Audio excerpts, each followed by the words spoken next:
মঞ্চে ইতিমধ্যে হাজির হয়ে এই সংখ্যানুপাতিক নির্বাচনের পক্ষে তাদের দলীয় সমর্থন ব্যক্ত করেছে। আমরা পরিষ্কারভাবেই সংস্কার কমিশনকে বলতে চাই, সমাবেশ শুধু একটা দলের দেখেছেন, সবেমাত্র শুরু হয়েছে। ইসলামী আন্দোলন আজকে করেছে, 19 তারিখ জামাত করবে, তারপরে গণ অধিকার পরিষদ করবে।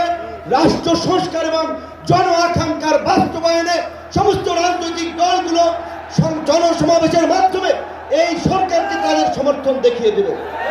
তাই আমরা বলতে চাই, কোন দু একটি দলের উপরে ভিত্তি করে দু একটি দলের কথায় সংস্কারের নকশায় পরিবর্তন আনা যাবে না।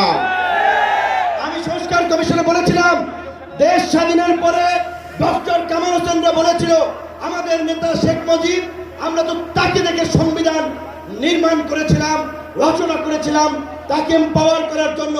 আজকে সংস্কার কমিশনকে বারবার আমরা বলতে চাই, দু একটি দলকে প্রাধান্য দিয়ে বেশিরভাগ জনগণের আকাঙ্ক্ষার বিপরীতে গিয়ে কোন সিদ্ধান্ত বাস্তবায়নের দুঃসাহস দেখাবেন না।